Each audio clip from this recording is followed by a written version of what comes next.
Ya, Assalamualaikum warahmatullahi wabarakatuh. Waalaikumsalam warahmatullahi wabarakatuh. Innal hamdalillah nahmaduhu wa nasta'inuhu wa nastaghfiruh wa na'udzu billahi min shururi anfusina wa min sayyiati a'malina may yahdihillahu fala mudhillalah wa may yudhlilhu fala hadiyalah. Ya baik anak-anak semua, selamat pagi. Apa kabar semuanya? Baik, Ya alhamdulillah baik. Semoga semuanya selalu dalam lindungan Allah Subhanahu wa taala dan kita semua selalu dalam keadaan baik dan juga bersemangat untuk memulai pembelajaran pada hari ini, besok, lusa dan juga seterusnya. Ya baik anak-anak, sebelum kita memulai pembelajaran, izinkan Bapak untuk membacakan absensi agar Bapak tahu siapa yang hadir dan juga siapa yang tidak hadir dan juga siapa yang hadir kemarin dan juga tidak hadir kemarin. Baik, mulai. Afi Fadilah Rahman, ya ada. Ahsya Ajri Ardan, oke Ahsya juga ada. Ali Fatir Mahmud, ada. Ananda Fiantika Simbolon, Ananda juga hadir. Ayesa Naira Zulfa, oh ya Ayesa kemarin sakit ya. Iya baik lanjut. Bunga Cinta Mentari, Dava Ananda Yuda Pratama hadir. Deswita Ulia Putri, Deswita juga hadir. Dini Romantika, ya Dini hadir juga, kemarin juga hadir ya Dini ya. Dwipa Jayanti, Dwipa hadir. Wahwa Naura Faliha Deyasa, Wahwa kemarin, oh ya kemarin masuk ya. Febrianto Ariana hadir juga. Hoirul Hodijah hadir. Iqbal Fadila hadir juga. Kizhaya Azura Dewi hadir. Mega Amanda Putri, ya baik Mega hadir. Muhammad Rizky Darmawan, nggak masuk Pak. kenapa nggak masuknya? Ibunya sakit. Ya baik, karena ibunya teman kita Muhammad Rizky Darmawan sedang sakit. Marilah kita sama-sama membacakan Al-Fatihah untuk membantu kesembuhan ibunya. Baik, tidak usah dipimpin oleh ketua kelas ya. Ila hadiniya syai'ulahul Al-Fatihah.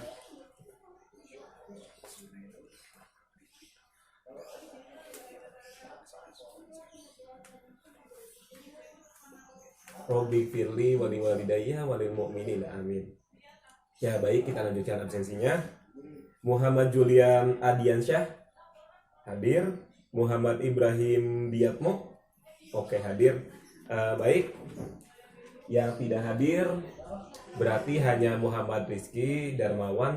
Kita doakan semoga ibunya cepat sembuh dan Muhammad Rizky bisa bersama kita lagi di pertemuan selanjutnya. Baik anak-anak, sebelum kita mulai pembelajaran, mari kita berdoa bersama-sama. Silakan untuk ketua kelas untuk memimpin pembacaan doa. Baik Pak, sebelum belajar mari kita berdoa menurut agama dan kepercayaan masing-masing. Berdoa dalam hati, mulai.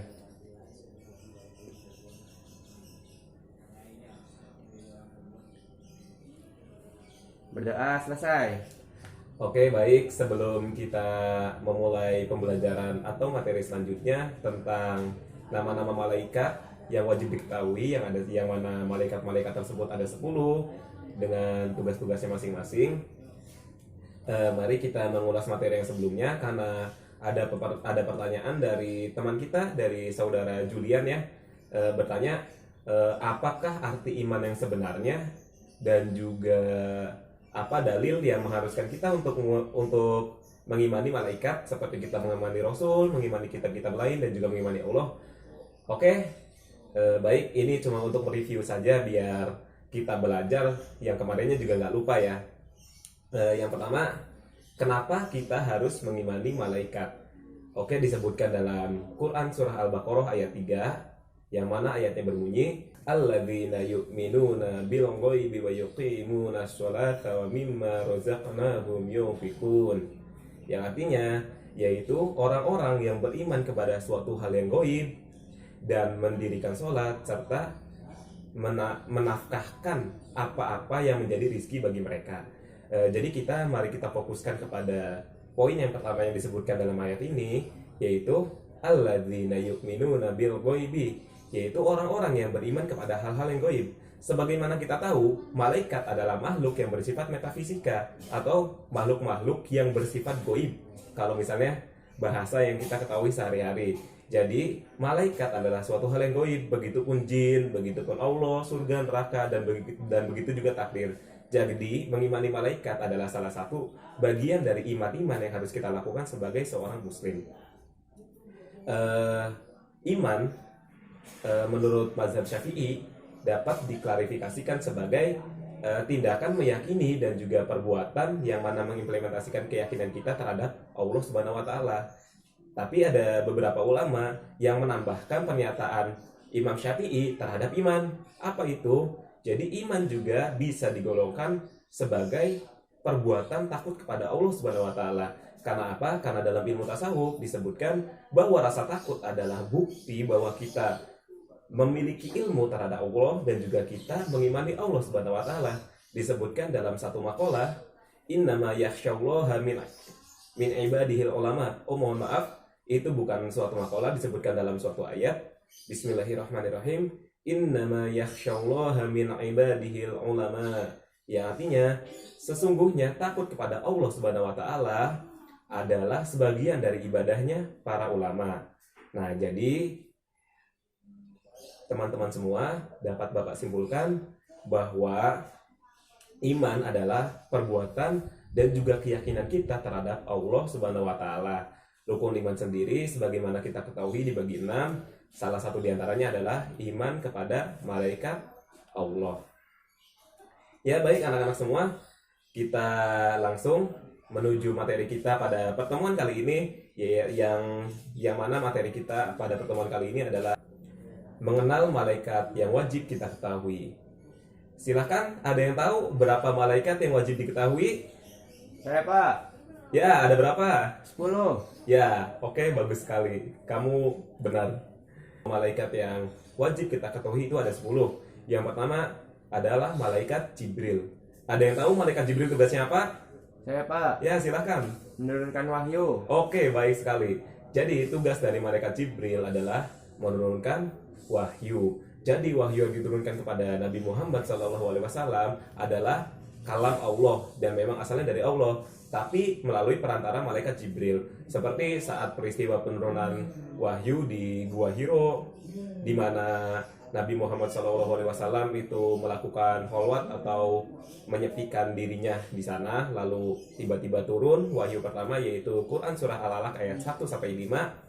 Yang mana malaikat Jibril di situ seperti memeluk Nabi Muhammad. Nah, lalu di situ Nabi ketakutan.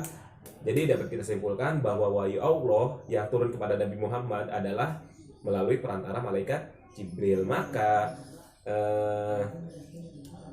fungsi atau tugas dari malaikat Jibril adalah menurunkan wahyu kepada Nabi Muhammad SAW. Malaikat Jibril sendiri adalah secara ukuran malaikat yang ukurannya itu sedang ya. Jadi katanya kalau misalnya malaikat Jibril itu, jadi kalau seandainya dianalogikan, kalau kita menganalogikan air di seluruh dunia terus ditumpahkan kepada kepala malaikat Jibril, jadi seakan-akan airnya itu cuma 1 tetes. Oke, lanjut kepada malaikat selanjutnya yaitu malaikat Mikail. Ada yang tahu tugasnya? Saya. Ya, silahkan. Menyampaikan rezeki. Ya, bukan menyampaikan rezeki, itu harusnya membagikan rezeki. Jadi malaikat Mikail itu tugasnya membagikan rezeki dan juga menurunkan hujan, karena hujan itu merupakan sebuah rezeki. Hujan yang berisi air itu merupakan rezeki bagi manusia, bukan cuma bagi manusia, malah bagi makhluk hidup, karena setiap makhluk yang hidup membutuhkan air untuk hidup, baik untuk proses konsumsi kita sebagai makhluk hidup, makan, minum yang mana membutuhkan air, terus tindakan-tindakan membersihkan diri kita seperti mandi, lalu mencuci piring dan lain-lain tentu membutuhkan air. Maka hujan yang mana peristiwa penurunan air dari langit dapat kita kategorikan sebagai rezeki Allah terhadap kita. Walaupun kadang hujan itu membawa musibah, yang mana musibah itu memperingatkan kita bahwa mengeksploitasi alam itu adalah tindakan yang buruk. Maka dari itu peringatan tersebut juga merupakan rezeki bagi kita. Lanjut kepada malaikat selanjutnya yaitu malaikat Israel. Silakan, siapa yang tahu tugasnya? Saya. Oke, silakan. Mencabut nyawa. Ya, benar sekali. Jadi tugas malaikat Israel itu adalah salah satu tugas yang paling ditakuti manusia ya. Jadi kalau ada orang tabrakan, orang tenggelam, lalu orang kesetrum listrik dan sebagainya, lalu orang itu meninggal, yang mencabut nyawanya itu adalah malaikat Israel. Jadi tugas malaikat Israel tadi sebagaimana disebutkan sama saudara Julian, sama teman kita tadi, bahwa tugas malaikat Israel adalah mencabut nyawa. Bentuk malaikat Israel itu sama-sama seramnya dengan tugasnya. Jadi di salah satu riwayat disebutkan bahwa malaikat Israel itu tingginya 10 hijab. Satu hijab itu adalah 7 lapis langit. Mohon maaf, tadi 10 hijab ya. Jadi tinggi dari malaikat Israel itu adalah 70 lapis langit. Ketika malaikat Israel diciptakan, malaikat-malaikat yang lain itu pingsan selama 1000 tahun.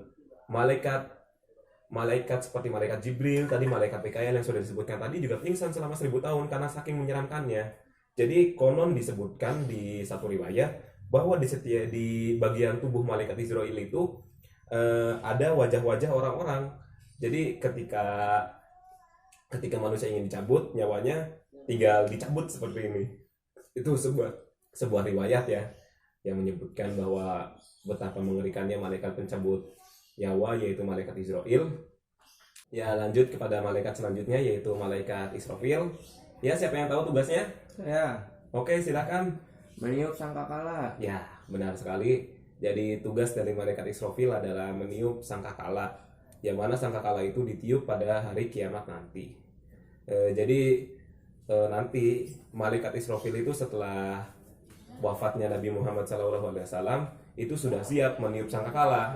Seperti apa? Konon posenya itu seperti, jadi ibaratnya sangkakala itu sudah di mulut atau sudah di hadapan malaikat Israfil, dan malaikat Israfil itu tinggal tiup. Kalau misalnya ditiup, dunia kiamat. Seperti itu. Jadi disebutkan bahwa mata dari malaikat Israfil itu senantiasa melihat ke Arsy, jadi menunggu perintah dari Allah Subhanahu wa taala, yang kita tidak tahu bagaimana cara Allah memerintahkan malaikat karena itu adalah suatu hal yang gaib dan bersifat metafisik. Jadi ketika Allah sudah memerintahkan malaikat Israfil untuk meniup, maka malaikat Israfil meniup. Mata malaikat Israfil yang melihat ke Arsy itu bagaikan bintang-bintang, ya disebutkan di dalam suatu riwayat. Lanjut kepada dua malaikat yang sebenarnya bertugas sama, yaitu Mungkar dan Nakir. Siapa yang tahu tugas dari malaikat Mungkar dan Nakir? Saya, Pak. Ya, silahkan. Menanyai di alam kubur. Ya, benar sekali.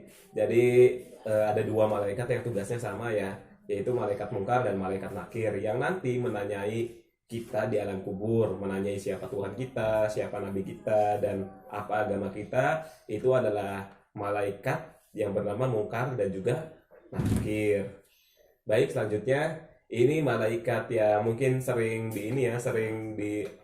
viral sekarang karena banyak orang-orang gak berakhlak. Selanjutnya adalah malaikat Raqib. Ya, siapa yang tahu tugasnya?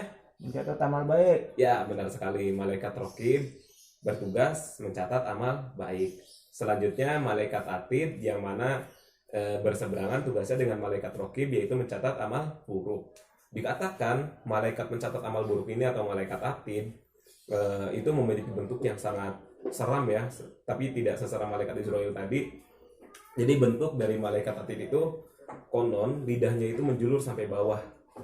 Itu di satu riwayat. Jadi saking seramnya bentuknya, yang mungkin berhubungan juga dengan tugas malaikat Atid ya, yaitu mencatat amal buruk. Jadi maka dari itu bentuknya sangat menyeramkan. Lanjut, ini penjaga pintu surga dan juga pintu neraka, yaitu malaikat Malik dan juga malaikat Ridwan. Malaikat Ridwan adalah malaikat yang menjaga pintu surga, sedangkan malaikat Malik kebalikannya menjaga pintu neraka. Jadi seperti dua mata koin yang berseberangan gitu tuh. Jadi malaikat Ridwan menjaga pintu yang enak-enak, dan malaikat Malik menjaga pintu yang berisi siksaan-siksaan. Seperti itu. Baik, silahkan, ada yang ingin bertanya? Oke, mungkin kalau tidak ada, Bapak cukupkan ya. Untuk minggu depan, silahkan anak-anak ini ya, mungkin belajar lebih lanjut tentang malaikat-malaikat yang sunnah untuk diketahui. Jadi ada beberapa malaikat-malaikat yang tidak wajib diketahui, seperti malaikat yang menjaga arsy itu ada, yang bukan menjaga arsy, jadi yang menopang arsy, yang malaikat disebutkan dalam Quran surah Al-Baqarah ayat 101 juga ada. Ya silahkan anak-anak nanti tulis dalam buku tugas masing-masing, lalu nanti Bapak akan lihat satu persatu di pertemuan selanjutnya. Baik, silahkan kepada ketua kelas untuk membaca doa, untuk memimpin doa setelah selesainya belajar. Silahkan kepada ketua kelas untuk memimpin jalannya doa. Baik Pak, sebelum pulang mari kita berdoa menurut agama dan kepercayaan masing-masing. Berdoa mulai.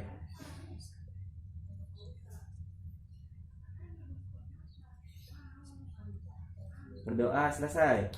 Oke, baik, itu saja yang mungkin Bapak ajarkan kepada murid-murid di pertemuan kali ini. Pesan Bapak tetap belajar, jaga kesehatan, karena di masa seperti ini banyak penyakit yang mudah masuk ke dalam tubuh kita. Ya, kita doakan sekali lagi kepada ibunda dari teman kita, Muhammad Rizky, yang mana ibunya sedang sakit sehingga berhalangan hadir. Semoga cepat disembuhkan dan juga diangkat penyakitnya, dan saudara dan teman kita Rizky pun bisa ikut bergabung dengan kita pada pertemuan yang selanjutnya. Ya baik, mohon maaf bila banyak kesalahan dan juga kekurangan dalam penyampaian. Ya, wassalamualaikum warahmatullahi wabarakatuh. Waalaikumsalam warahmatullahi wabarakatuh.